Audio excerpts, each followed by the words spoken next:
Vamos a revisar nuevamente las diferencias entre la investigación cuantitativa y la investigación cualitativa. Vamos a enfatizar las características de la investigación cualitativa, en qué campos se aplican, y vamos a revisar algunos de los tipos, no son todos, obviamente, hay muchas formas de hacer investigación, algunos de los tipos de investigación cualitativa que podemos encontrar, y estos los vamos a ir desglosando en las siguientes sesiones que vamos a trabajar. Quiero empezar con el concepto. Si tenemos por ahí alguna duda, por favor me detienen. La investigación, de acuerdo con Roberto Hernández Apieri, que es el autor que vamos a abordar para este propósito, es un conjunto de procesos sistemáticos, críticos y empíricos que se aplican al estudio de cualquier fenómeno. Esta como definición académica es, por supuesto, muy válida, porque lo que nosotros hacemos cuando tenemos un fenómeno enfrente que nos causa curiosidad, que nos causa interés, lo que hacemos es todo un proceso de actividades cognitivas, se llaman actividades cognitivas de la persona.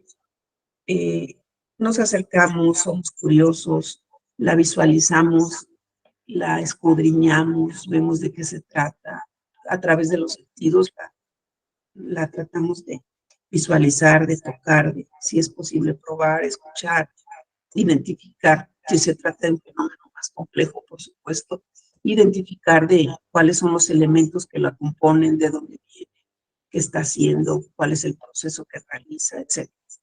Todo esto que fue sistematizado, como vimos en la lectura de la semana pasada, que fue sistematizado a lo largo de la historia del hombre mediante diferentes posturas. Ahora nos llega como un método, el famoso método científico que conocemos todos, ¿no? Que es la observación, la caracterización, la hipotetización, la comprobación, la elaboración de leyes como parámetros. Ya es un proceso sistemático, es algo que de manera natural hacemos todos los seres humanos. Tengo por ahí un libro, si gustan después se los puedo compartir, que dice, un niño de 3 años investiga. ¿Recuerdan ustedes esa parte de los pequeños? Todos fuimos pequeños, aunque no todos recordemos esa edad. Pero observen a los pequeños y cómo más o menos a la edad de 3 años, cuando se va conformando la estructura del yo, la identidad, empezamos a hacer muchas preguntas. Y nos preguntamos sobre todo qué es el aire, qué son las flores, por qué tienen ese color, qué hay adentro de los objetos. Todas esa serie de preguntas que nos presentan la naturaleza, que nos presenta nuestra realidad y que vamos nosotros tratando de resolver en ese empeño que tiene el ser humano por conocer de manera natural, es algo consustancial del ser humano. Lamentablemente dice por ahí un autor que luego la escuela y los adultos nos obnubilan esa capacidad cuando nos dicen, ya deja de preguntar cosas, ya déjame de preguntar, solo estás preguntando cosas que son obvias. Y bueno, esas son problemáticas de la cultura que de pronto nos van matando la curiosidad por la investigación. Pero investigar propiamente es conocer, es descubrir el mundo que nos rodea, es comprenderlo, es entender las relaciones, entender los fenómenos, entender de dónde vienen las cosas, qué producen, hacia dónde van. Y esto nos permite a nosotros irnos consolidando, no solo como seres humanos, sino particularmente en el ámbito formativo, en el ámbito de la educación. También lo que nos provoca es esta acumulación, este incremento de nuestras capacidades cognitivas y de nuestras posibilidades de comprender. Dice por ahí Wittgenstein que el nivel de nuestro conocimiento, el nivel de nuestro conocimiento está dado por la cantidad de palabras que conocemos, por las cosas que conocemos. Si conocemos poco, nuestro mundo es poco. Si conocemos mucho, nuestro mundo es inmenso. Entre más conozcamos, más palabras conozcamos, más fenómenos conozcamos, nuestro mundo se va a ampliar. Perdónenme. Bien, vamos a empezar con un ejercicio de observación. Esta como el primer paso de todo proceso de investigación. Quiero preguntarles, por favor, y que me digan, por favor, levanten la manita. ¿Qué es lo que están observando en esa gráfica? Ay, ¿qué observan en esa? El Buddo. No te alcanzo a escuchar. El Buddo. El mundo. Ok. ¿Quién más? ¿Qué vemos ahí? Es nuestro planeta Tierra. Es nuestro planeta Tierra. Ok. ¿Qué más?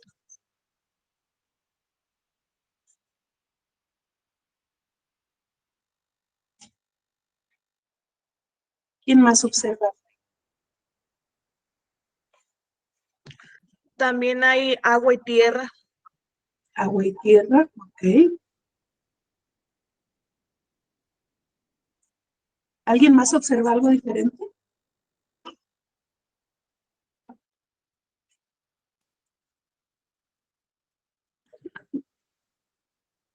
¿Nadie observa algo diferente del planeta Tierra? Pues de primero yo observo una esfera con los colores de azul, luminosidad de verde, turquesa, como color café tierra, como verde de árboles. Ajá. Pudiera ser nuestro planeta, pero pues igual puede ser algo diferente. Ok, Lo Tania, estás relacionamos haciendo con nuestro planeta. una descripción del fenómeno que observas. Describes cómo lo observas, pero no lo valoras, ¿estás de acuerdo? No le estás emitiendo un juicio, estás haciendo una descripción solamente. Los Yo que veo, contestaron primero estamos haciendo ya es esto, una definición, ¿cierto? Salvador, observo vida, observas vida. así Ok, es, armonía. ok, qué bonito. Ok, ok, quédense con esas perspectivas y esa imagen. Vámonos a esta otra. ¿Qué vemos ahí? México. Ok, México.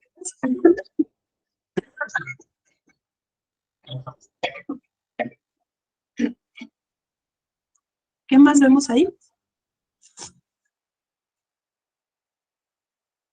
Pues ya vemos el mundo más de cerca, se ve el continente americano norte, México, Estados Unidos, Canadá, se ve el océano, se ve pues las nubes. Ok, muy bien. Se ve el espacio. ¿Qué más? ¿Qué vemos ahí? Sí, el espacio al lado, al fondo. Ajá. Ok. ¿Es la misma imagen esa que esta? No, no es la misma. ¿Ese planeta Tierra este?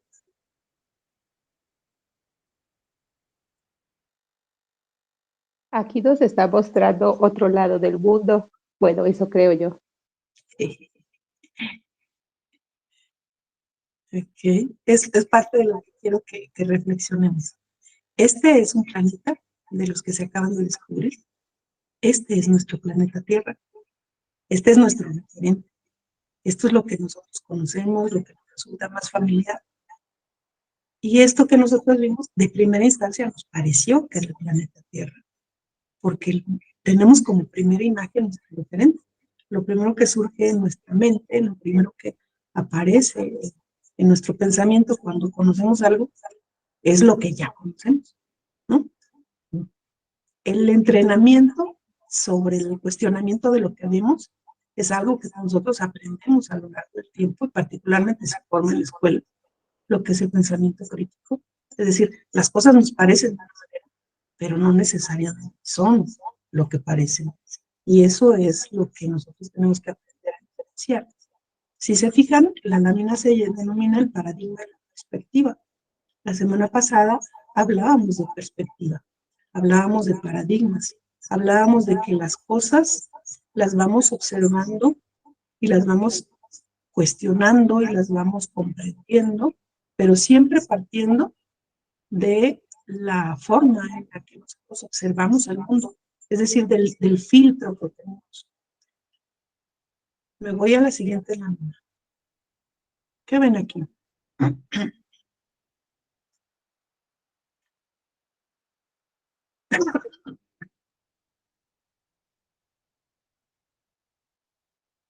Pues cajones, parecieran, ay, ya, Cajones.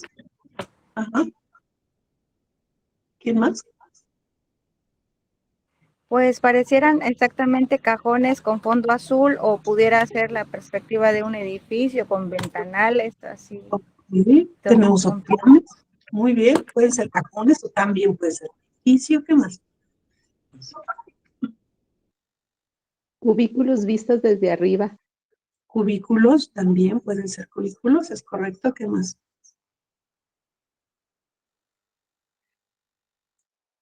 ¿Qué más les parece que pueden hacer?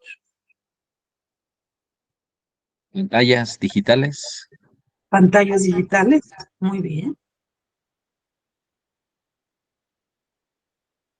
Todos esos son referentes que ya conocemos, ¿están de acuerdo?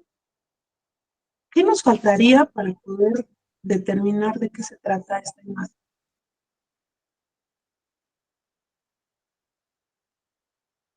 una imagen más amplia, Exacto. Necesitamos más perspectiva, necesitamos verla desde otro ángulo, verla de manera más lejana, tener más perspectiva. ¿Qué vemos aquí?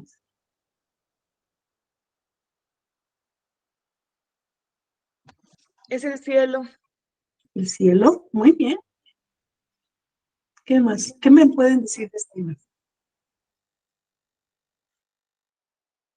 está tomada desde un avión, ¿Es correcto? Bueno, no sabemos si un avión o un dron, ¿verdad? Pero está tomada desde la parte de arriba. ¿Es correcto? Bueno, de hecho sí es de un avión, les comento. La imagen la tomé de la ventanilla de un avión. Pues se ve el cielo, muchas nubes, pero también en las montañas altas se puede tener esta imagen. Ah, exacto, muy bien. Es una imagen que está siendo tomada de arriba, ¿están de acuerdo? Hablaban en la imagen anterior de perspectiva, de ver las cosas de lejos. Aquí las estamos viendo de lejos, de lo alto. Y tenemos una visión mucho más amplia, mucho más posible, no ser más posible tomar un juicio o tener una determinación de qué es lo que estamos observando, ¿cierto? Por favor, díganme qué ven.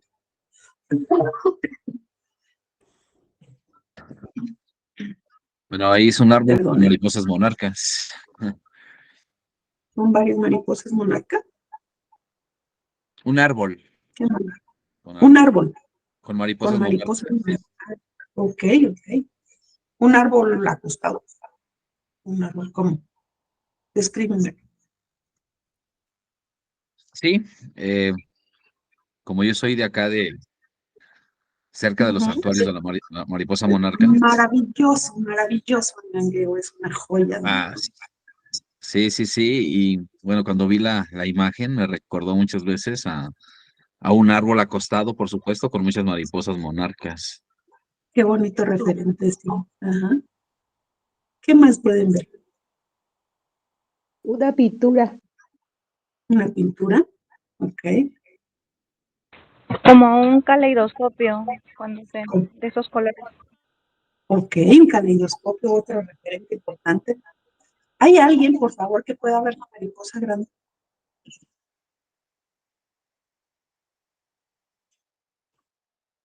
¿Alguien ve la mariposa grande?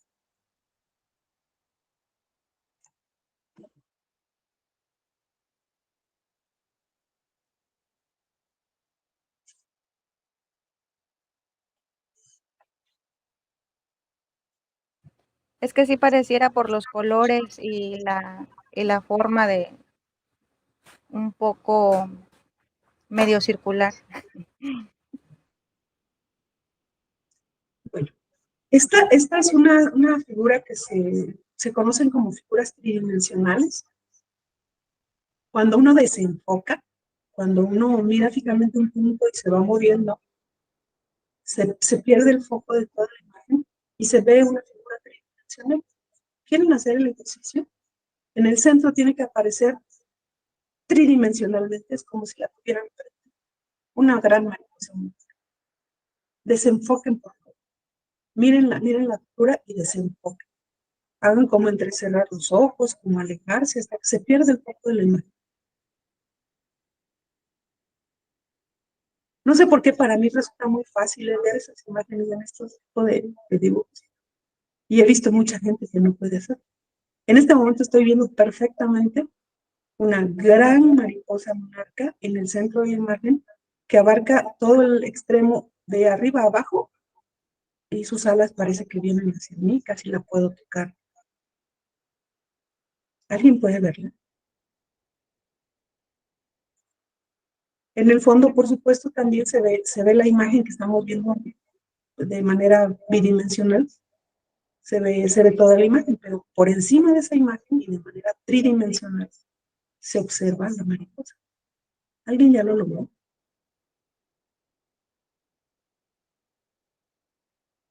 Lo curioso es que una vez que uno la encuentra ya no se pierde, aunque yo me mueva, aunque me aleje o me retire o me acerque, ya no pierdo la imagen, se ve totalmente tridimensional y veo como que está ahí la imagen y yo le doy vuelta. El chiste nada más es que el ojo encuentre el foco.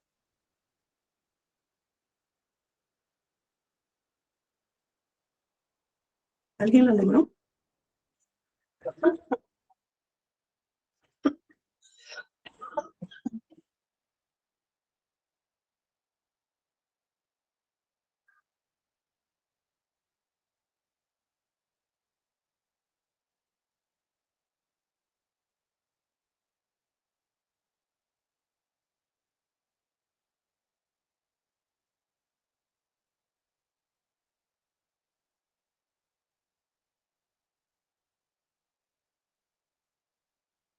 Díganme que no soy la única que lo ve. Que si no, No, no lo puedo ver. no voy a tener que recurrir al psiquiatra. No, estas curas están diseñadas para eso. De hecho, tengo muchas. Se las voy a mandar para que vean. Hay una que me encanta, en la que se observan muchas monedas como flotando. Una vez que las encuentra uno, parece que están aquí frente de uno.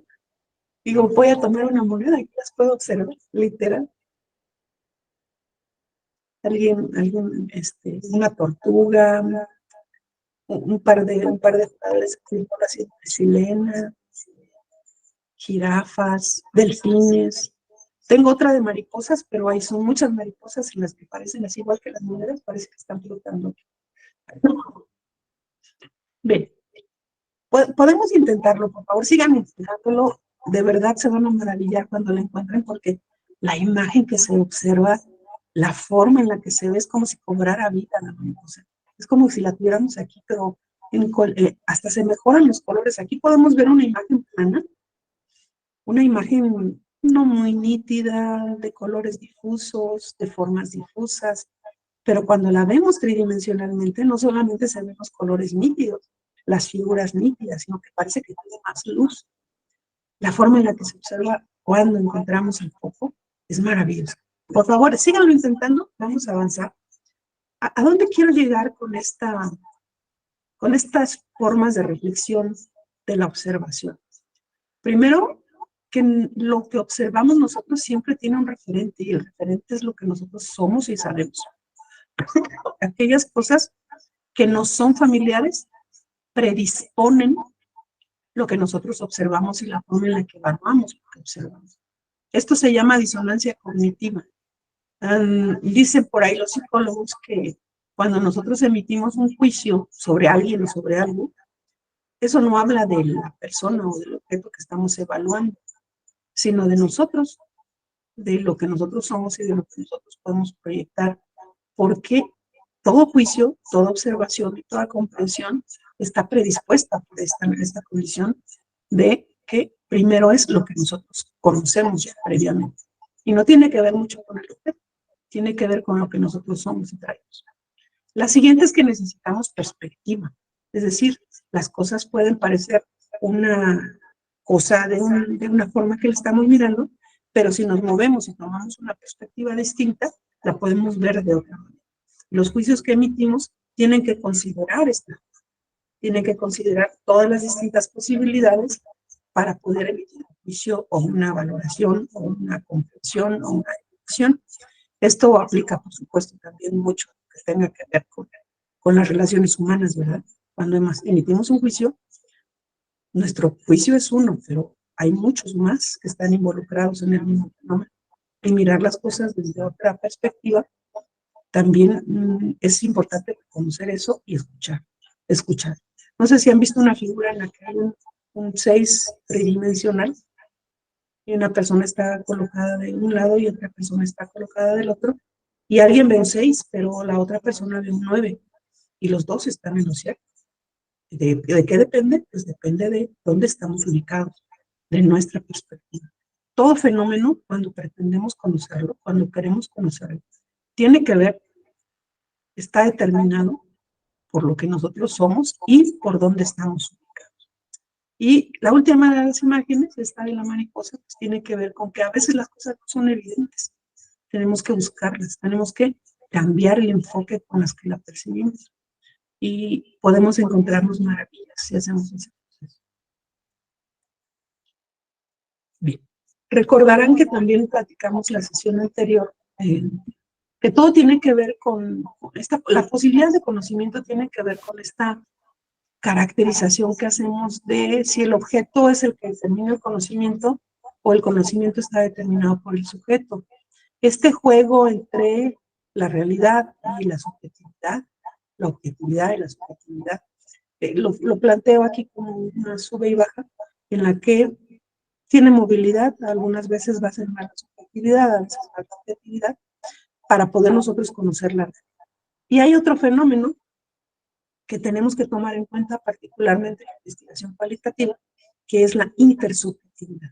No es solo lo que nosotros pensamos y somos y creemos y nosotros determinamos, sino que al ser seres sociales, decía Aristóteles, somos políticos, lo que el otro es y lo que el otro percibe y lo que el otro hace, también afecta a lo que yo soy.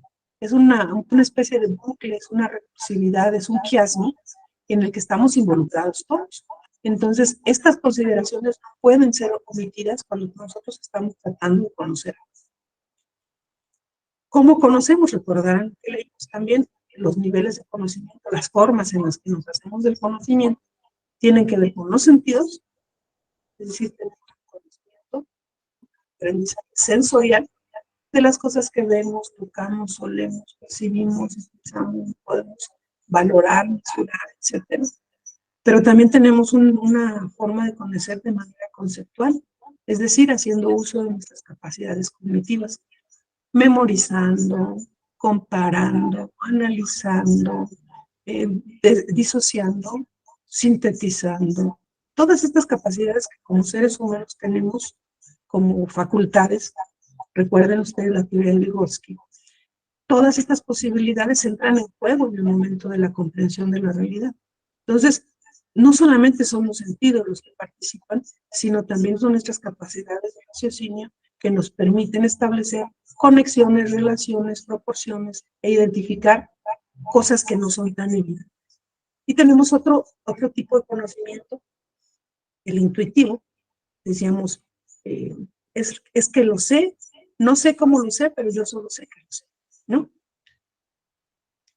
Son datos, dice la corriente Gestalt, son datos que nos llegan de momento, insights se le llaman. Son cosas que nosotros estamos seguros y que no sabemos de dónde vienen, porque no nos vienen de la experiencia a través de los sentidos, pero tampoco de un proceso racional. Son cosas que sabemos. Y esta forma de conocimiento es un conocimiento también reconocido y muy importante. Hay una anécdota, no sé, ¿alguno de ustedes es químico o conoce de química?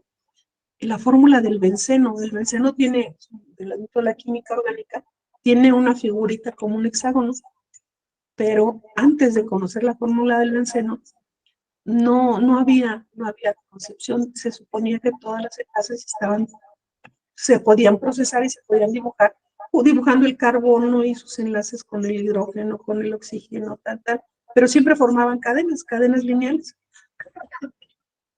Pero las características de este elemento que estaban tratando de identificar, pues no les daban con esa cadena lineal, porque decían, tiene tantos carbonos, tiene tantos hidrógenos, tiene tantos oxígenos, tiene tantos nitrógenos, que no es posible que sea de forma lineal, pero no encontraban la respuesta.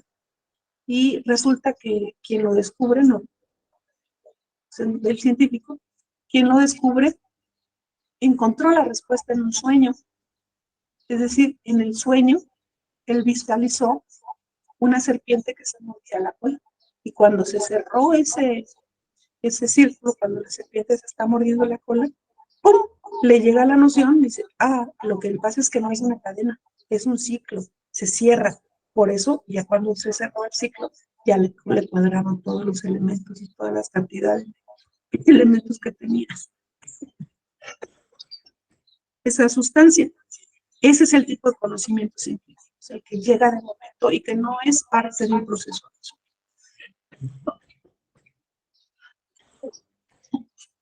Como vimos también con Aristóteles y con Platón, tenemos formas de acceder al conocimiento. La metodología inductiva que utilizaba mucho Sócrates y Platón es de lo particular a lo general. Estamos analizando casos, analizando fenómenos, analizando cositas, y de todas esas cositas que analizamos, vamos sacando elementos que podemos generalizar.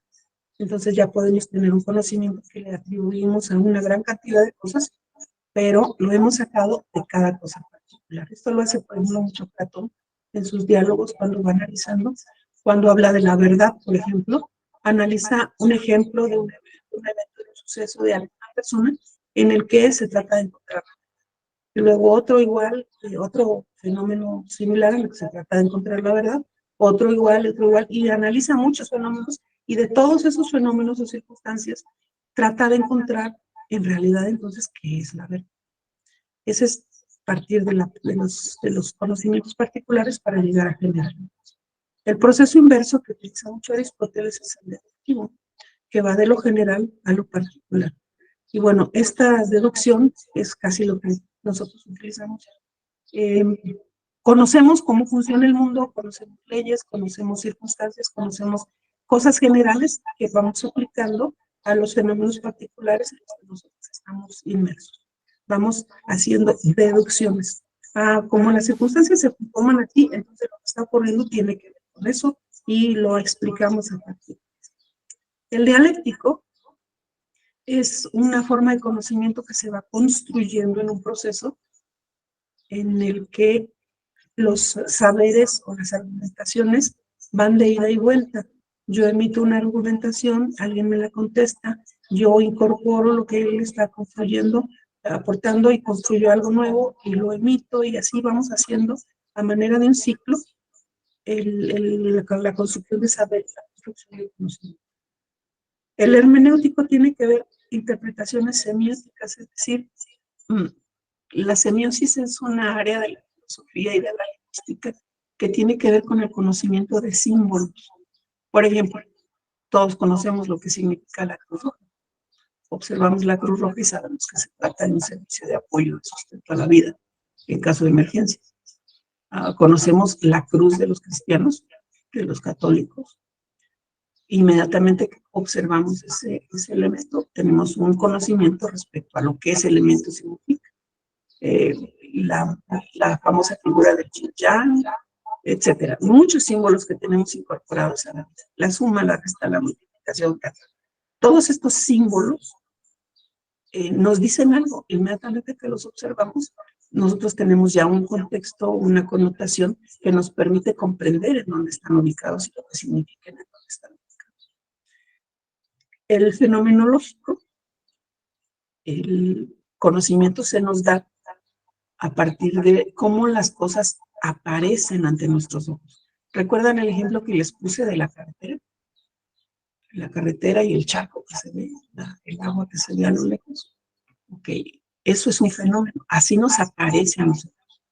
Pero no significa que eso sea, sino que de la forma como nos aparece a nosotros, a partir de eso, sin juicios previos, sin prejuicios, lo que hacemos es ir analizando, ir comparando, ir descubriendo e ir comprendiendo lo que está sucediendo, sin emitir ningún juicio. Es decir, dice Heidegger, Husserl, nos vamos a la cosa misma. No tenemos teorizaciones, no tenemos conceptualizaciones previas, sino que analizamos la cosa como aparece. y entonces a partir de la cosa extraemos los conocimientos. Algo que es difícil porque casi siempre, como vimos, estamos mediados por lo que ya sabemos. Casi siempre tenemos prejuicios. Bien. De acuerdo con Hernández Sampieri, que es el libro que les mandé, este es el proceso de la investigación cuantitativa. Está por etapas, es un proceso sistemático, metodológico, es cerrado, sucesivo. Se ha ido construyendo a partir de la experiencia desde 1500, 1600 con los primeros empiristas. Me atrevería a decir que mucho antes, porque ya el método empírico estaba trabajando desde 1200 con la escolástica. Se fue construyendo y se ha ido perfeccionando a partir de cómo ha ido dando resultados. Entonces surge una idea de qué conocer o por qué conocer algo o un problema. Entonces lo estructuramos, planteamos este problema, hacemos una revisión de la literatura, de qué se ha estudiado, qué se ha visto, si alguien más lo ha trabajado, cómo lo ha descrito, cómo funciona, todo lo que se haya escrito respecto a ese problema del que hablamos, y se desarrolla con ello un marco teórico. Después se ve esas posibilidades del problema en relación con lo que se haya estudiado, si hay algo más que podemos avanzar, si hay algo más que nosotros querramos comprender que no esté en la bibliografía, que no esté en la literatura, y hacemos un planteamiento de si podemos construir conocimiento. Y a partir de ello elaboramos una hipótesis en la que identificamos cuáles son los elementos que están presentes, cuáles son los elementos que intervienen en la determinación de ese fenómeno, la ocurrencia de ese fenómeno, y establecemos variables, es decir, variables que causan y variables que son causadas, y formulamos una hipótesis. Normalmente formulamos 2 o 3 hipótesis y tenemos una hipótesis de trabajo.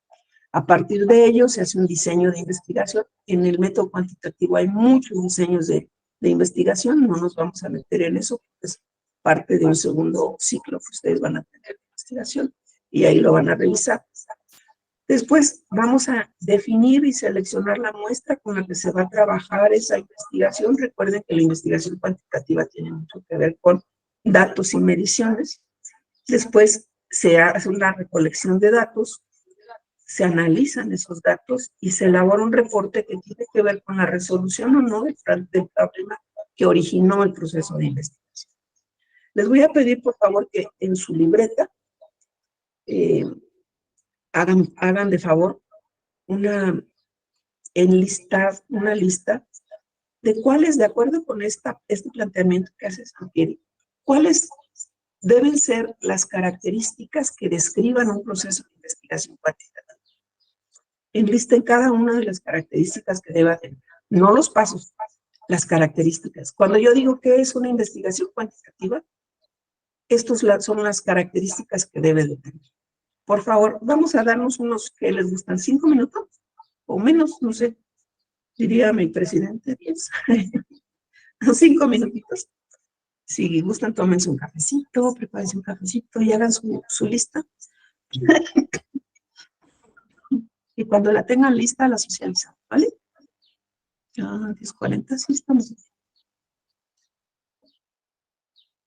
Una lista que englobe las características de la investigación cuantitativa. Si este es el proceso, ¿cuáles son sus rasgos?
Me avisan en cuanto.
¿Cómo vamos?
¿Cómo vamos? ¿Cómo vamos?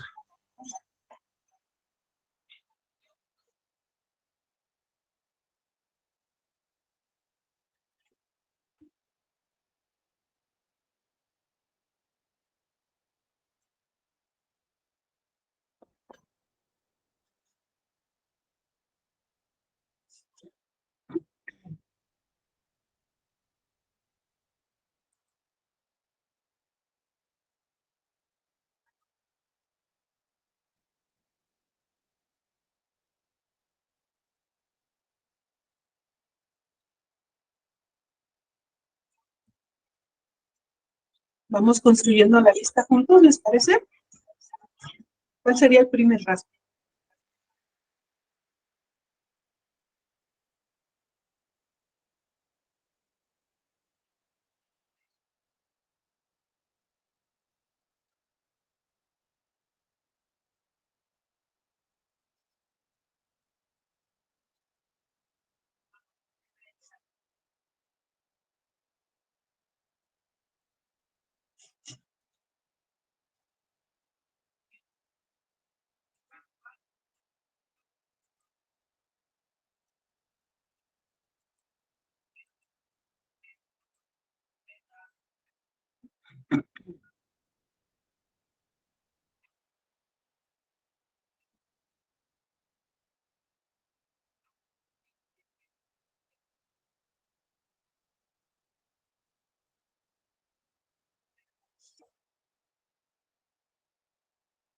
Ya pasaron los pasaron.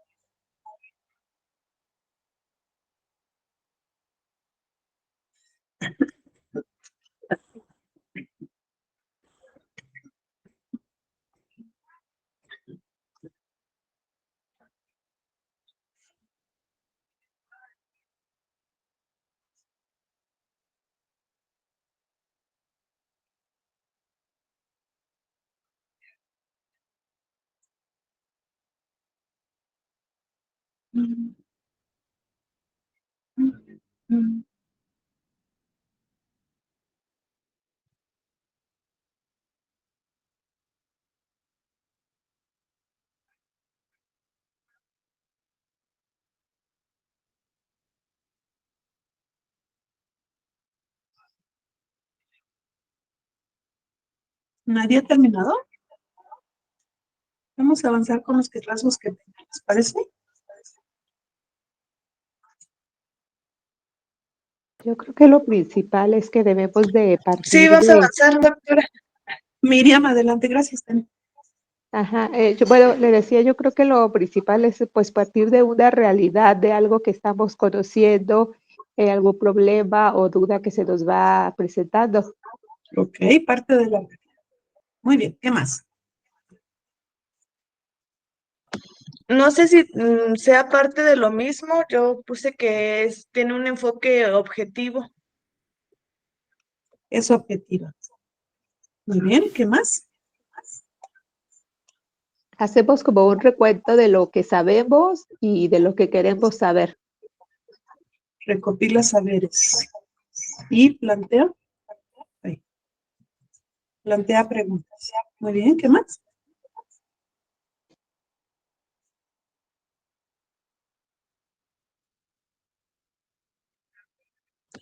Utiliza datos estadísticos. Utiliza los datos y aplica estadísticas. Ok, ¿qué más? Permite el uso de las matemáticas. Hace uso de métodos. Muy bien.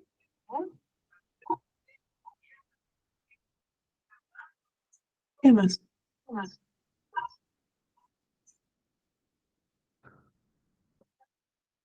¿Qué pasa con los... Comprobamos,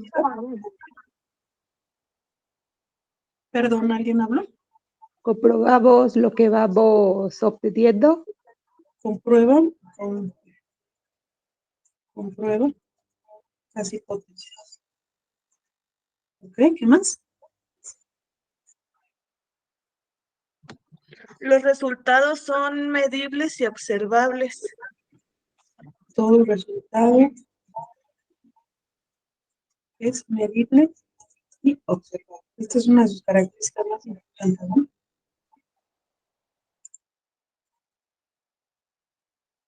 ¿Qué más?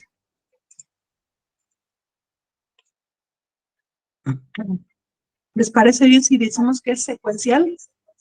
No nos podemos brincar pasos.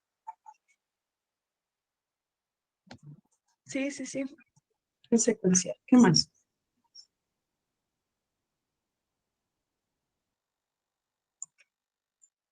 ¿Qué le pasa a sus resultados? Se comprueban, Se comprueban y ¿qué hacemos con ellos? Construye nuevos conocimientos.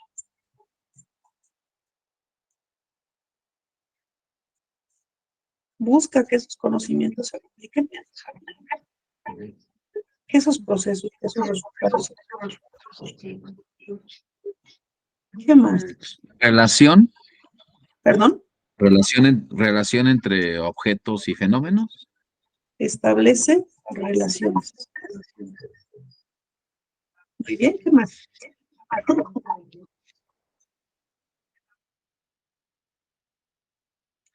Parte de la realidad, es objetiva, recopila saberes y plantea preguntas. Que voy a cambiar la palabra saberes por conocimientos. Les voy a decir por qué más adelante. Utiliza datos y aplica estadísticas. Hace uso de métodos matemáticos para estas estadísticas. Comprueba hipótesis. Todo resultado es medible y observable. Es secuencial. Construye nuevos conocimientos que busca que se repliquen. Establece relaciones. ¿Qué más? ¿Nos faltaría algún dato? Podría ser que utiliza técnicas, pues, estandarizadas. Técnicas estandarizadas. Muy bien. ¿Algo más?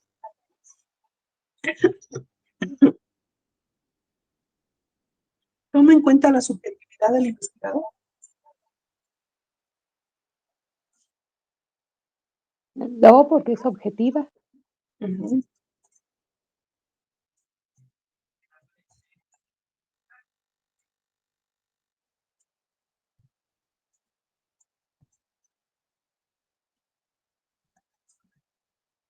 No toma en cuenta la subjetividad ni del investigador ni de los sujetos en el estudio. ¿Qué más?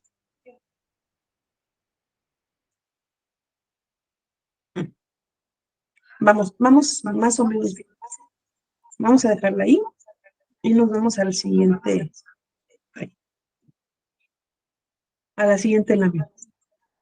De acuerdo con Sampieri, estas serían las fases de la investigación cualitativa. También dice que parte de una idea, surge de la inquietud, de la curiosidad, de la necesidad de comprender algo, que también plantea un problema. El problema no significa que sea algo que esté mal, significa que es algo que nosotros podemos caracterizar y analizar y reflexionar y comprender. ¿Sí? Entendemos que la parte de problematización tiene que ver con eso, no con que algo esté mal. Después se hace una inmersión inicial en el campo, es decir, nos ubicamos en donde este fenómeno se produce y se diseña el estudio. Se hace una definición de la muestra inicial del estudio, dependiendo del tipo de diseño que se haga y cómo se va a acceder a esto. Vamos a ver por qué esto es importante. Se recolectan los datos y se analizan. Algo importante que decía Sam Pises en su texto es que esta fase es una fase recurrente. Si se fijan que va en doble sentido, bueno, igual que la recolección de datos y la definición. Después del análisis de datos y la interpretación de resultados, se elabora el resultado, el reporte de las conclusiones que se hacen. Aquí uno de los elementos más interesantes que podemos observar es que, de acuerdo con Sampieri, la revisión de la literatura no es algo que esté dentro de una de las fases, es algo que está presente en todas las fases. Con esto lo que quiere decir es que es un fenómeno que es recurrente, ¿cierto? La literatura empieza desde cómo planteamos el problema, cómo problematizamos el fenómeno que estamos utilizando, analizando. También está presente cuando hacemos la inmersión inicial del campo, también en la concepción del diseño, también en la muestra inicial.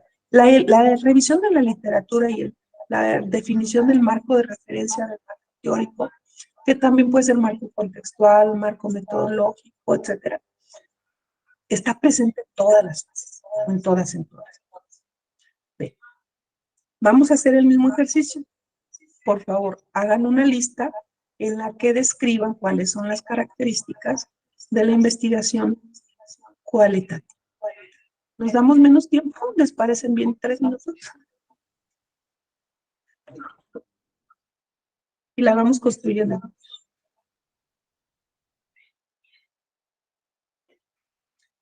Hagan el ejercicio de reflexión de las características. Les regreso el esquema para que puedan visualizar.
Vamos construyendo, ¿les parece? ¿Cuál sería la primera característica de la investigación cualitativa? Pues al contrario de la cuantitativa, que es objetiva, en esta sí influye el pensamiento o la visión del investigador, que es subjetiva, pues. Se reconoce e incorpora la subjetividad. Muy bien. Es su rasgo más importante, ¿cierto? Uh-huh. ¿Qué más? ¿Es secuencial? No. ¿Cómo la califican? ¿Informativa? Informativa. No entiendo ese concepto de salud. ¿Se refiere a que da solamente información? Bueno, prácticamente me refiero a que cambia un poquito la realidad con la interpretación. Interpreta la realidad, no Ujú. la describe. ¿Ok? Ok. Interpreta la realidad. ¿Estamos de acuerdo entonces con que la cuantitativa solo describe? Sí. Ok, es objetiva, describe la realidad. Describe la realidad. ¿Ok? ¿Qué más? ¿Qué otra cosa hace? ¿Cómo es la investigación cualitativa? Ay, sobre lo que decía, si es secuencial, no, no es secuencial, más bien es flexible. Flexible. Recurrente estaría bien. Cada paso lo puede repasar tantas veces como quiera, como se necesite. Se puede regresar, se puede ir, se puede volver a hacer, se puede volver a plantear. ¿Qué más? Hay mayor cercanía entre el fenómeno o los sujetos de estudio. Descríbeme esto.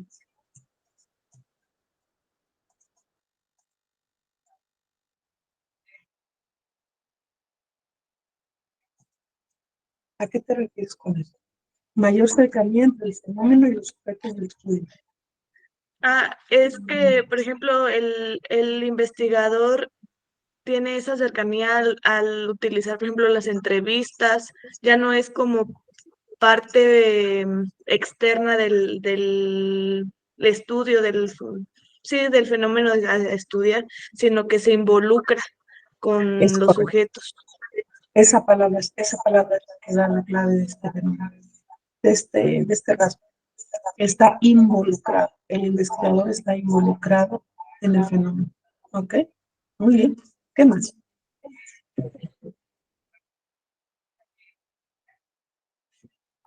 ¿Qué más es? ¿Cómo lo describe?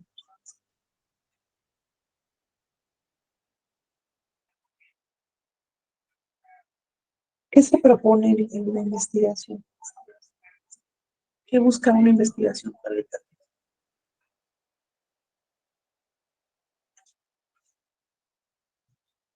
¿Busca pronosticar? Como que es más personal, ¿no? Como que es para él, para lo que a él le sirve, como no tanto como una proyección o como que sea para todo el mundo, sino como que está en un tiempo, en un contexto dado. No busca generalizar. ¿Es correcto? ¿Qué más? La noción de no es personal, es más personal y no estaría tan de acuerdo porque la investigación cualitativa da descripciones que no solamente se aplican, son útiles o son referentes para la persona que investiga. Hay elementos que son, por supuesto, constructores de conocimiento. Entonces no podríamos decir que es personal. Sí que involucra personalmente al investigador, que sería la anterior. Lo pondríamos como no buscar generalizar. ¿Qué sí busca?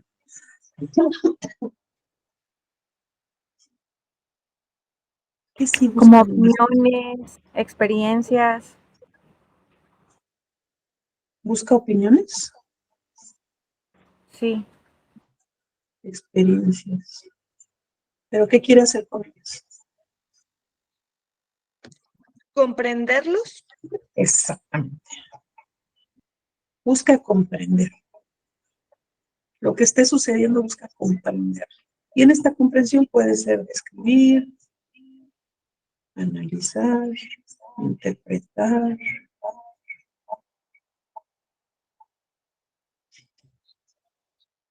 establecer relaciones.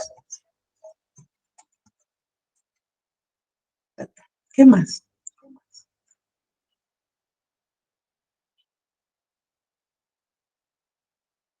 ¿Qué más es la investigación cualitativa? ¿Es científica?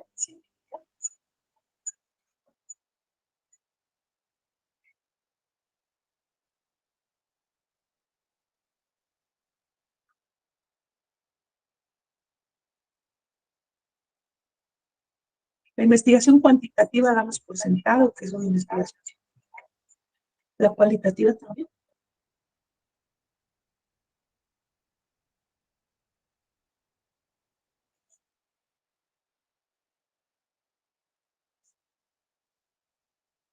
¿Les parece que la investigación cualitativa es científica?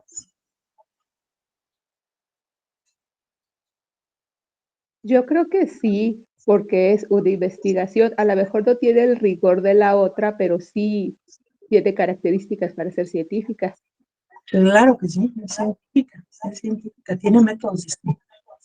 No utiliza el método de las ciencias positivas, pero es científica, porque construye conocimientos, porque comprende y interpreta la realidad, porque provee explicaciones sobre los fenómenos.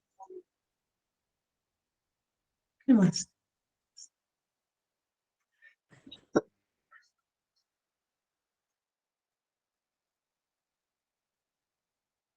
¿Qué más es?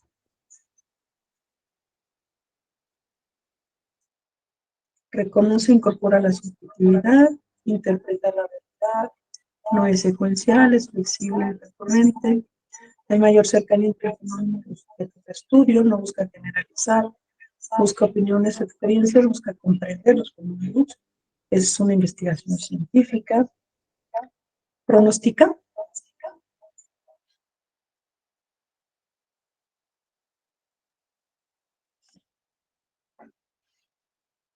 no pronostica, ¿verdad? Es decir, no se va al futuro, describe el presente y provoca inferenciación, pero no leyes establecidas. La investigación positivista, la investigación cuantitativa, siempre tiene el propósito. Ok, vamos a avanzar. Muy buen trabajo, muy buen trabajo. Esto es lo que dice Sampieri, que son los rasgos de la investigación cuantitativa. Dice que refleja todo proceso de investigación cuantitativa. Refleja la necesidad de medir y estimar los fenómenos o los problemas de investigación. Siempre va a procurar medir y valorar, emitir juicios. El investigador o investigadora plantea un problema delimitado de estudio y lo hace de manera concreta, específica. Es más, hay un proceso para realizar esa delimitación. Una vez que plantea el problema de estudio, realiza el método científico, es decir, lo que conocemos como el método científico. La revisión de la literatura, el marco teórico, la hipótesis, la comprobación, la emisión de leyes o hipótesis o teorías. Es un proceso sistemático. Aquí es importante que la hipótesis o las hipótesis, porque pueden ser varias, se generan siempre antes de recolectar y de analizar los datos. La recolección de datos se fundamenta en una medición estandarizada de variables. Todo lo que hacen es, al recolectar datos, medir las variables que determinan. Debido a que los datos son producto de mediciones, son representados siempre por cantidades. No sé si les comenté la semana pasada, pero cuando hice la maestría en desarrollo humano, yo estaba analizando el autoconcepto, estaba tratando de establecer si había alguna relación entre el autoconcepto de los chicos y su rendimiento académico, su nivel de logro académico. Y bueno, como mi asesor era de corte positivista, tuve la necesidad de medir el autoconcepto. Para mí fue muy complicado medir el autoconcepto. Entonces tuve que buscar variables y elementos que me permitieran hacer a través de una lista de cotejo la enunciación de un número, de una cantidad que me dijera qué tanto se autoconoce el tipo. Es un proceso muy interesante. Entonces, siempre se busca hacer una medición. En el proceso se trata de tener el mayor control posible. Todo el proceso de investigación cuantitativa debe estar sujeto a condiciones de riguroso control. Nada puede salirse de contexto, nada puede ser diferente de lo que se tiene planeado. Esto tiene la pretensión de eliminar la incertidumbre y minimizar los errores, que de todos no se presentan, y hay que estar previstos en esto.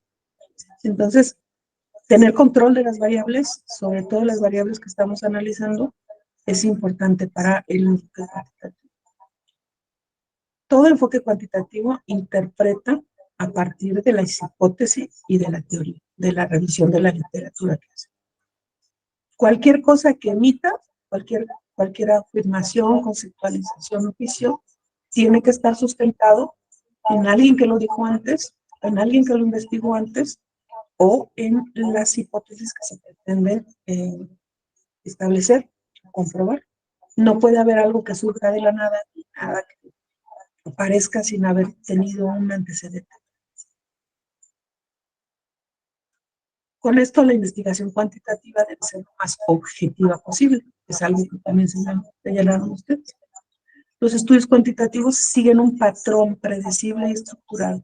No se puede saltar ningún paso.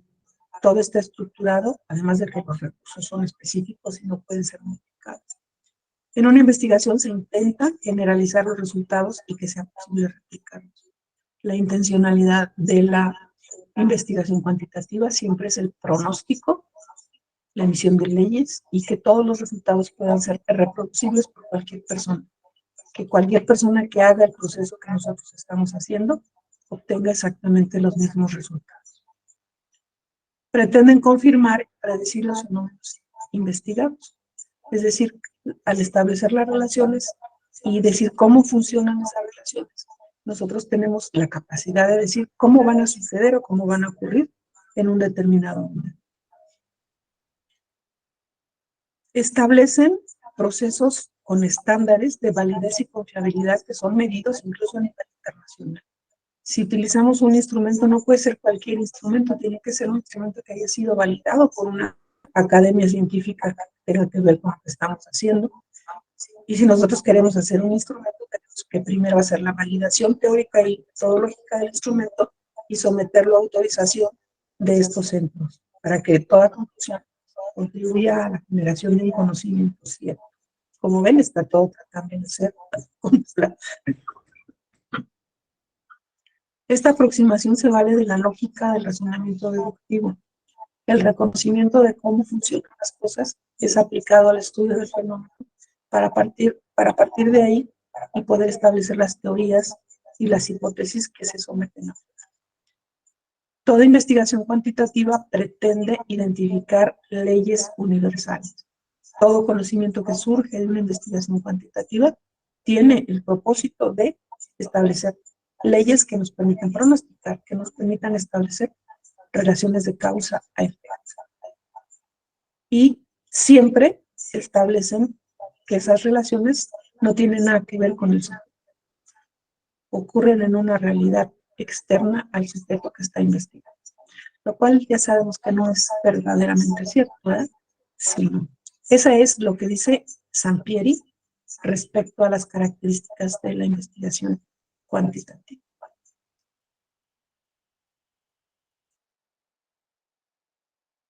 Porque no se cambia. Ya la cambié, ya está. El enfoque cualitativo. También este es el resumen que hace Sampieri. El investigador o investigadora plantea un problema, pero no hay un proceso previamente definido. Primero analizamos qué queremos conocer, problematizamos ese fenómeno. Debo insistir en esta parte. Problema no siempre equivale a que algo esté funcionando mal. Problematizar un evento o un fenómeno equivale a tratar de analizar qué sucede, cómo sucede, por qué sucede y cuáles son los efectos de lo que está ocurriendo en ese fenómeno, lo que este fenómeno provoca, etc. Problematizar es como conocer, no tiene que ver con algo malo. En la búsqueda cualitativa, en lugar de iniciar con la teoría, el investigador comienza siempre con los hechos en sí y en el proceso va desarrollando la teoría. Toda investigación cualitativa se basa en una lógica inductiva. A diferencia de la cuantitativa, esta parte de los hechos en sí mismo y trata de encontrar explicaciones más generales. En la mayoría de los estudios cualitativos, las hipótesis se van generando durante el proceso. ¿Qué es una hipótesis? Una hipótesis es el intento de explicación del fenómeno que estamos tratando de analizar. de establecer la relación, de comprender las variables, de comprender cómo se están dando los fenómenos, qué elementos están interviniendo, etc. Entonces, esta explicación se va dando durante el proceso y lo vamos perfeccionando. Recuerden que esa fase de ser recurrentes, ese proceso de que me puedo regresar incluso a la problematización misma del fenómeno, para poder explicar, se van perfeccionando entre más información vamos a llenar. Entonces, el enfoque se basa en métodos de recolección de datos no estandarizados ni predeterminados completamente. Aquí tengo un error. Utilizar técnicas para recolectar los datos, que no son técnicas estandarizadas, son técnicas que tienen más que ver con el face-to-face, el sujeto con los otros sujetos, como la observación no estructurada, las entrevistas, revisión de documentos, discusiones locales, evaluación de experiencias personales, registros anecdóticos, introspección, la generación de grupos en comunidades, etc. Tiene mucho que ver con que estos elementos no están estandarizados y se van generando de manera espontánea durante el proceso. Es un proceso de investigación o de indagación mucho más flexible, es decir, es flexible por naturaleza, nada que ver con el cuantitativo, que es totalmente rígido. Entonces, este se mueve de acuerdo a las respuestas y la información que se va generando y la información que vamos construyendo para armar la teoría, y es holístico, porque toda esta información y todos los elementos que va visualizando los concibe como una totalidad, no los analiza de manera aislada. Evalúan el desarrollo natural de los objetos, de los sucesos, perdón. Es decir, analiza las cosas como son, no las manipula. La manipulación, que así hace la investigación cuantitativa, no es parte de esto, de este fenómeno cualitativo. Es parte, lo que hace la investigación cualitativa es describir y comprender el fenómeno tal como se presenta.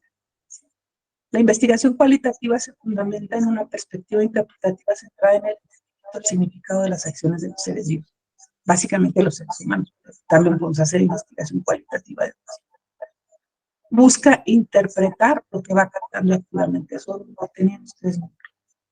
Postula que la realidad, que lo que ocurre, se define a través de las interpretaciones de los participantes en la investigación con respecto a sus propias realidades. ¿Se acuerdan del concepto de intersubjetividad que les puse en una de las anteriores? Excusa. Perdonen. El investigador se introduce en las experiencias de los participantes y construye el conocimiento consciente de que también es parte del fenómeno que está estudiando. Hoy vamos a ver ahorita un concepto de epistemología de segundo orden. ¿Qué significa esto? El reconocimiento del involucramiento personal de quien investiga y el reconocimiento de la subjetividad de los sujetos que puedan estar siendo investigados y de esta intersubjetividad que conforma el fenómeno y que conforma la comunidad. Toda indagación cualitativa no pretende generalizar de una manera probabilística los resultados. No nos interesa saber si se presenta más o menos o cuáles se presentan de manera más frecuente. Nos interesa describir cómo se presenta este fenómeno en particular, que estamos conscientes que no necesariamente ni deseablemente se va a parecer a cualquier otro fenómeno que esté en un contexto o en un tiempo o en un espacio totalmente distinto. Y puede concebirse como un conjunto de prácticas de interpretación o interpretativas. Cuando dice que es naturalista interpretativo, equivale a que, la primera que les puse la cita, equivale a que analiza los fenómenos en donde se presentan de manera natural, sin interrupción. ¿Okay?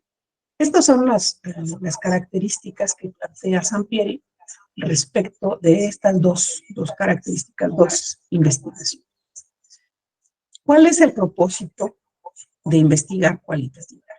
Ya vemos que no es hacer leyes, ya vemos que no es pronosticar, vimos que no es reproducir, que no es establecer relaciones de causa a efecto para poder controlar los fenómenos.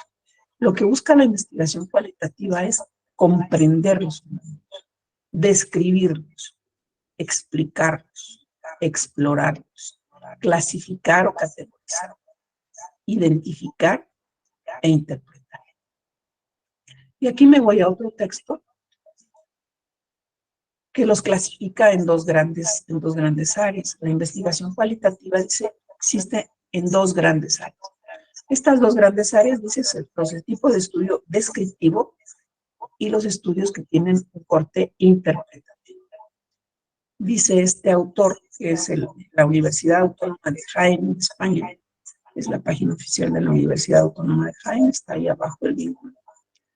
Dice, atendiendo a la profundidad del análisis, todo estudio cualitativo se puede clasificar en dos grandes categorías. Se trata de estudios descriptivos, como los diseños etnográficos, fenomenológicos, biográficos, narrativos, el de investigación-acción participativa, los diseños documentales, entre otros, porque ponen su interés en la descripción de la información. No conceptualizan, no interpretan, sino que pretenden describir de forma fiel lo que ocurre, lo que la gente dice, cómo lo dice, de qué manera actúa. Se suele presentar como una narrativa y están representados por lo que se conoce como la escuela de Chicago. Esta información nos da a conocer la naturaleza propia de la investigación cualitativa. Lo que queremos hacer cuando hacemos investigación cualitativa es este proceso de comprensión de las cosas, de cómo ocurren, de por qué ocurren, de cuáles son las variables que están interviniendo. Pero solamente es describir para comprender. El segundo grupo de esquemas o diseños de investigación son los interpretativos, entre los que está la teoría fundamentada, que recuerdan, está en nuestro programa, la inducción analítica. Yo aquí le haría la crítica que me hace falta uno, que es muy importante. Faltan muchos, porque no son estas limitativas, solamente son enunciativas. Pero me hace falta fundamentalmente el fenómeno de la teoría del análisis hermenéutico. Es importante que hagamos, que tengamos claro que ese proceso existe. Los estudios interpretativos pretenden trascender al sujeto social para explicar y comprender hechos o fenómenos sociales más complejos. Se apoyan en un acervo teórico profundo del hecho social o del fenómeno cultural sometido a estudio. Por ejemplo, la teoría fundamentada estructura teorías. ¿Por qué se llama teoría fundamentada? Porque no parte de teorías previas, sino que a partir del análisis que hace del fenómeno, va estructurando la teoría con la información que le está dándole el mismo fenómeno, la realidad de ese fenómeno que estemos estudiando. Y la inducción analítica pone a prueba teorías que va estableciendo también con el fenómeno, con la información que le va dando. Entonces, estos dos grandes grupos de estudios de investigación cualitativa están esquematizados en este esquema que también es de la página. La investigación cualitativa busca describir, dice, qué sienten, qué piensan, qué hacen las personas en relación con un proceso en este caso, el ejemplo que pone, de salud y enfermedad, cómo lo viven, cuál es su relación con las instituciones sanitarias. Es un ejemplo que él está poniendo para describir.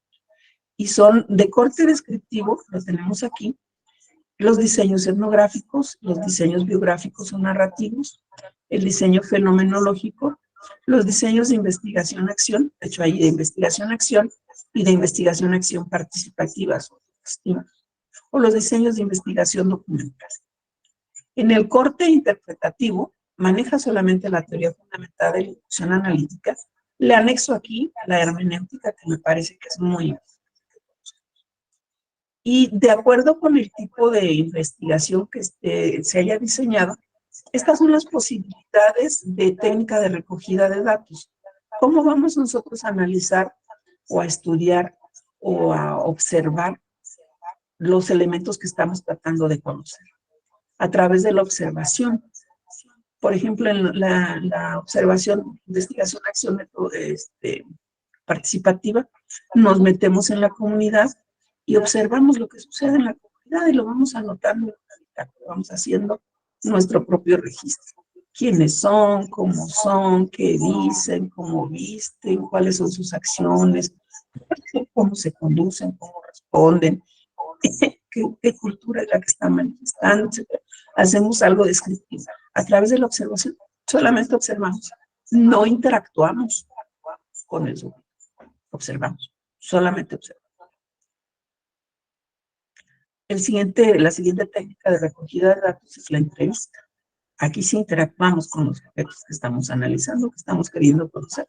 Les preguntamos cosas que sean pertinentes. Otra forma de recogida de datos son los grupos de discusión. Hacemos una comunidad y en esa comunidad provocamos que surja la información que se necesita para el conocimiento de la computación. Y para hacer el análisis de esta recogida de datos, se puede hacer por descubrimiento, cosas que van emergiendo dentro del mismo proceso. Se puede hacer por codificación. Para la codificación, les voy a dar al final de las 5 sesiones un breve repaso de lo que podemos hacer con una herramienta que se llama Atlas T, que estamos trabajando en el doctorado. Es muy, muy valiosa esta herramienta. Hace la codificación de las categorías a través del análisis de inteligencia artificial de los textos que estamos revisando. No tienen idea cuánto nos ahorra de tiempo para la categorización y para la revisión del intérprete. Nosotros cargamos el libro, revisamos cuál es el concepto que queremos encontrar, la inteligencia artificial lo encuentra, nos lo presenta en qué párrafo, en qué página, y nos presenta el extracto, y ya nosotros a través de esa codificación podemos hacer el análisis de la información que está ofreciendo el texto. Y este texto puede ser, por supuesto, también en las entrevistas que nosotros tenemos. Esta herramienta es muy interesante, vamos a practicarla en la última sesión. Y la relativización o interpretación del discurso, y esto es la relativización o interpretación del discurso, es lo que hace la hermenéutica. Me extraña pues que no haya incluido esto. Bien, estas son las dos grandes áreas de investigación cualitativa que nos presenta la Universidad de Jaén. Básicamente son las que todos utilizamos, son las que se conocen y son las que vamos a ir analizando en las siguientes sesiones. No quiero dejar de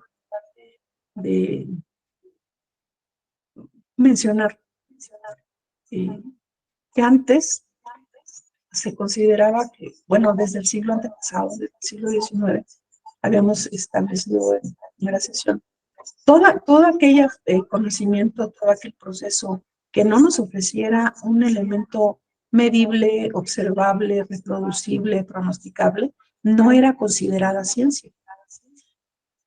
De tal suerte que ni la filosofía, ni la psicología, ni la sociología pudiera ser considerada ciencias. Pero ese esquema cognitivo ya se rebasó hace mucho tiempo, desde los años 50 del siglo pasado, desde la mitad del siglo pasado. Las ciencias sociales reclamaron su estatus de ciencias científicas, perdónenme la redundancia, de ciencias, y son consideradas, por eso son ciencias sociales. Ciencias humanas ya son consideradas ciencias porque se reconoce que existe un proceso de cognición, un proceso de estructuración, un proceso de conocimiento y que se generan nuevos conocimientos, no saberes. Los conocimientos son los que tienen que ver con este procesamiento epistemológico, racional, argumentado, que surge de este tipo de investigaciones. Los saberes son aquellos que surgen de la doxa, que surgen de la vida cotidiana y que están enraizados en la cultura. Cuando hablamos de saberes, estamos hablando del saber cotidiano de la cultura en la que está inmerso el sujeto. Los saberes de la herbolaria, por ejemplo, los saberes de la forma en la que las relaciones se van dando, cómo hacer para convivir con una persona. Todos estos son saberes. Cómo curar las paperas, cosas que se van dando en la cotidianidad y que ahora la nueva escuela mexicana, por ejemplo, nos pide que conozcamos y que los reconozcamos como algo válido e importante para la cultura y para el aprendizaje de los chicos. Entonces, ahora lo que trabajamos en las escuelas es conocimientos y saberes, ambas, pero son cosas distintas. Tenemos que tenerlo claro. Entonces, ¿cómo sabemos cuándo vamos a hacer una investigación cualitativa? Cuando podemos iniciar un proceso de conocimiento, de comprensión, de reconocimiento, de exploración, de indagación de un fenómeno. Que cuando querramos hacer esto, cuando querramos comprender un fenómeno, cuando lo exploremos desde la perspectiva subjetiva de los participantes en su ambiente natural y en relación con su contexto. Si las condiciones se prestan para hacer esto, perdón, lo necesario, lo correspondiente sería hacer una investigación cualitativa. Entonces, el enfoque cualitativo, dice, se selecciona cuando el propósito es examinar la forma en la que las personas perciben o experimentan los fenómenos que los rodean, para profundizar sus puntos de vista, hacer interpretaciones y buscar significados. Es recomendable cuando el tema de estudio ha sido poco explorado o cuando no se ha hecho investigación al respecto en ningún otro tipo social específico. Y todo proceso cualitativo, igual que el cuantitativo en esta parte son rasgos coincidentes, inician con la idea: ¿qué quiero conocer? ¿Qué me interesa? ¿Qué es lo que quiero descubrir, comprender? Y aquí me voy a referir a esta parte de la epistemología en términos del nivel de comprensión que podemos establecer. Porque esto es lo que da justificación y da sustento a la existencia del método cuantitativo y del método cualitativo. Dice mi maestro Manuel Salvador Saavedra Regalado, que es una eminencia en el área epistemológica, es mi maestro en el doctorado. Tiene un libro que se llama Formación Docente Eficaz. Estamos trabajando con él la estrategia de investigación dialéctica transdisciplinaria, que es otro modelo distinto a este, mucho más rico y mucho más bonito, pero que no está dentro de nuestro programa.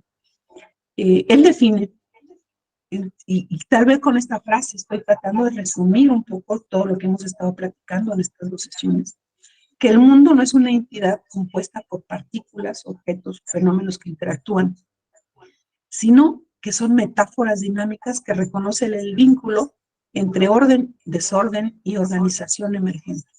Es decir, son cosas que van sucediendo, que van ocurriendo y que nos permiten la riqueza de poderlas conocer. Lo anterior plantea una ruptura epistemológica sistémica para efectos de la interpretación de nuestra información. El concepto de enfoque sistémico y de pensamiento complejo son muy importantes. Lo anterior plantea una ruptura epistemológica sistémica que consiste en superar lo que conocemos como epistemología de primer orden. ¿Qué es una epistemología de primer orden?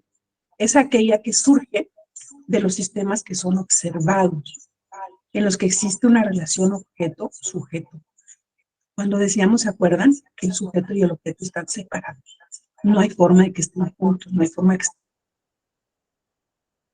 La epistemología de primer orden tiene que ver específicamente con las investigaciones de corte cuantitativo, porque ahí se considera el objeto y el sujeto totalmente separados y ajenos. Por la epistemología de segundo orden. Cuando hablamos de una epistemología de segundo orden, es pensar el pensamiento. Es decir, saber que quien piensa está involucrado en lo que piensa. Todo objeto y todo sistema de observación o de subjetividad implica transitar entre esta noción de objeto separado e individual a concebir una red de relaciones que están plenamente integradas. Esto es lo que nos establece el pensamiento completo. No existe un objeto y un sujeto que están separados, ni un elemento separado de otro. Todo lo que existe en el cosmos, en el universo, está tejido en una complejidad, en una red, en la que todo está involucrado con todo. Un sistema de relaciones que tiene una estabilidad dinámica, la cual cambia constantemente sus componentes, fluye, pero mantiene su identidad en un intenso proceso de interrelaciones. Como consecuencia, no existe un orden preestablecido. Parte de lo que nos están tratando de inducir en esta lectura es que cuando hacemos nosotros una investigación, tenemos que estar abiertos a todas las posibilidades.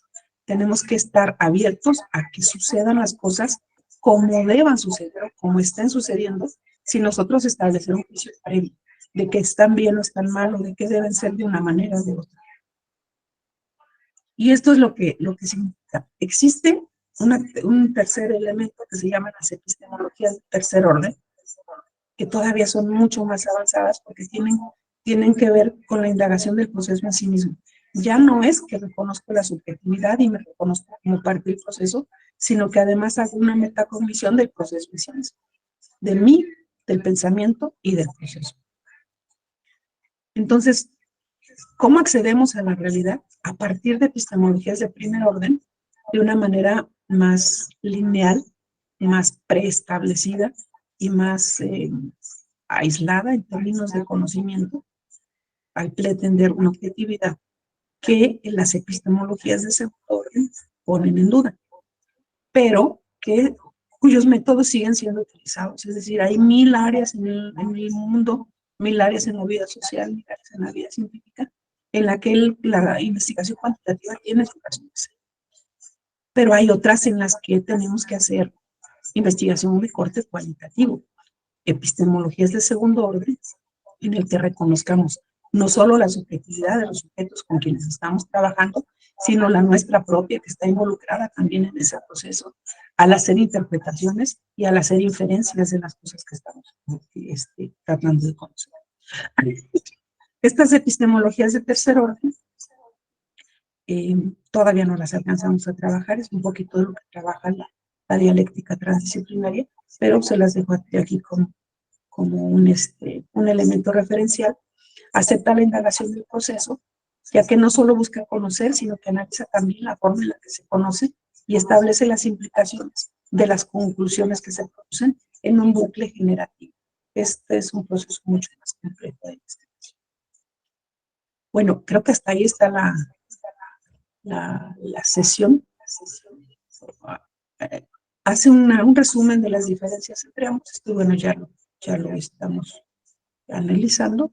Se los dejo igual en la presentación, pero no valdría la pena ya hacerlos. Ah, no, sí. ¿Cuándo son útiles? Sí, vamos a leerlos.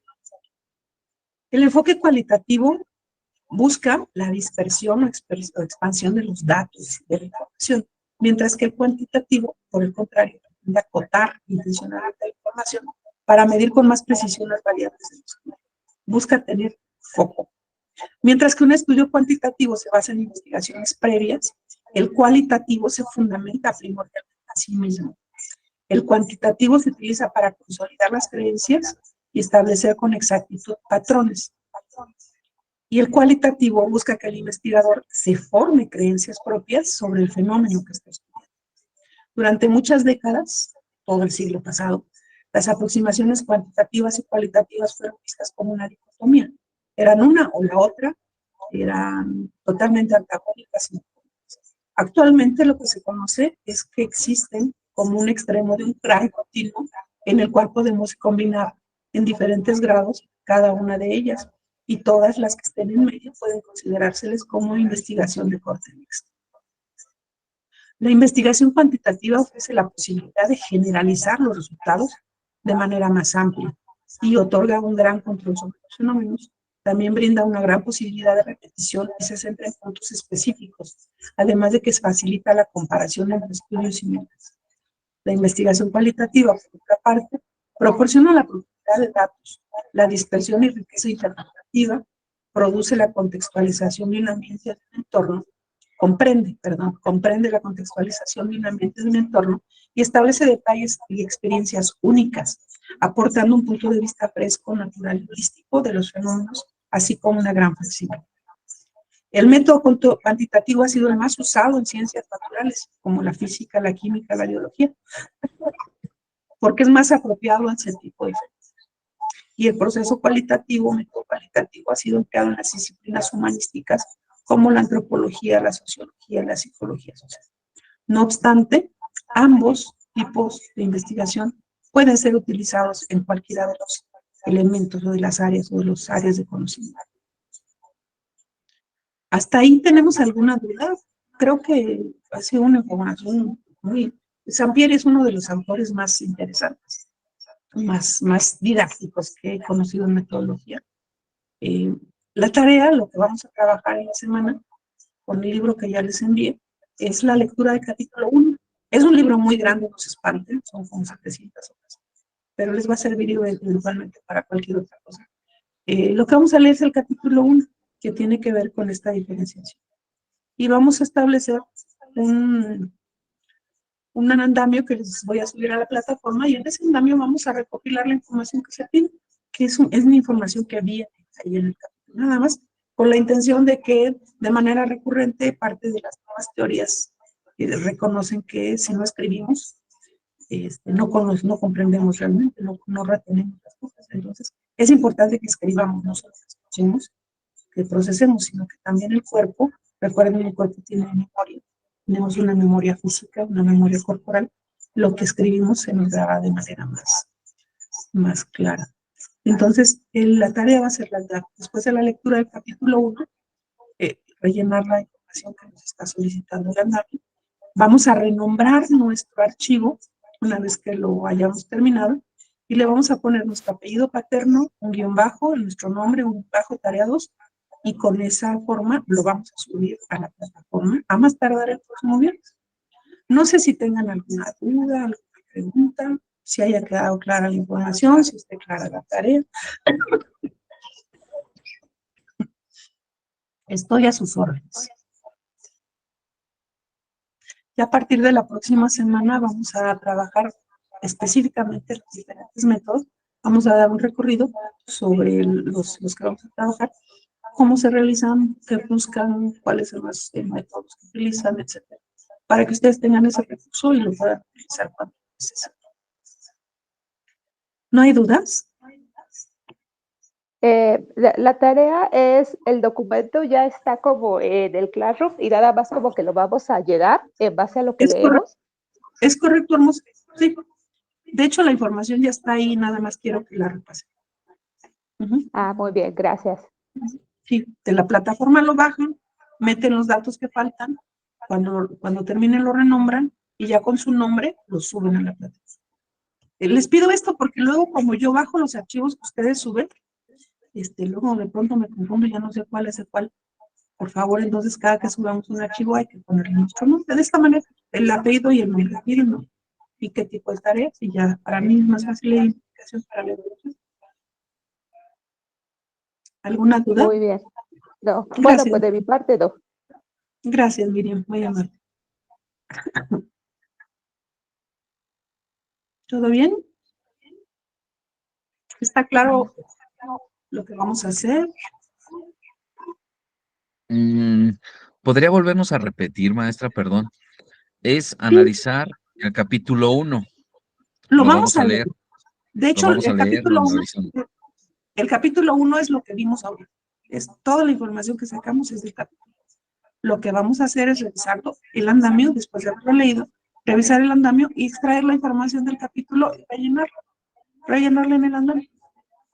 Lo pueden sintetizar, por supuesto, porque a veces hay algunas que están un poquito extensas, no son extensas, son un párrafo, no es un párrafo. Perfecto, maestra. Pueden ustedes ejercer su capacidad de síntesis y decirme lo que quiere decir con eso, ¿no? Y eso sería viable para el andamio. Lo renombran y lo suben. Muy bien, gracias. Al contrario, Salvador, gracias. Ay, les ruego que perdonen todos ni yo me voy. Pero ya va de salida, ya va de salida. Espero que para la próxima semana ya no esté. ¿Alguien más tiene duda? No, doctora, no se preocupe por la voz, creo que todos andamos ahorita igual. Ay, estas gripillas. Gracias, Miriam. ¿Nadie más tiene una pregunta? Creo que la diferencia entre un método y otro sí es clara, ¿no? A nosotros nos toca revisar el método cualitativo y sobre ese vamos a trabajar. Van a tener otro seminario en el que van a revisar el cuantitativo. Ahí se van a meter en estadísticas, en métodos, en ese rollo, es otra cosa. Ninguna de las dos es difícil. Y la cuantitativa es más sistemática. Pero es muy clara, cuando la vamos siguiendo, es muy clara y podemos desarrollar de manera sencilla. Y tampoco es difícil la cualitativa, y tampoco es al azar, y tampoco es arbitrario. Los métodos están estudiados, están planteados, y el hecho de que vayan fluyendo no quiere decir que sean menos sistemáticos. Son sistemáticos en la medida en la que nos ofrecen herramientas para la comprensión de no lo sacamos de la manga y vamos a ver qué hacemos, no. Son métodos científicos, son métodos que nos ayudan en la comprensión y explicación. Entonces, ambos son científicos, ambos son fáciles. Lo único que tenemos que hacer es, pues, hacer la tarea, echar la tarea. ¿Nadie más tiene preguntas? Pues yo con esto cerraría el día de hoy, agradeciéndoles a todos su asistencia, su puntualidad, sobre todo, queridos, muchas gracias. Yo de Mil Amores empezaría exactamente el punto de las 10. Soy de la idea de que la impuntualidad no es algo que deba ser premiado o comentado. Entonces, como empezar al punto de las 10 sería lo ideal. Nos vemos la próxima semana y yo les deseo a todos que tengan un excelente fin de semana y que lo disfruten mucho en familia. En un minutito más les subo el andamio de la plataforma y en cuanto esté el video, lo subimos también. Muchísimas gracias a todos. Les mando un gran abrazo y espero que disfruten la lectura.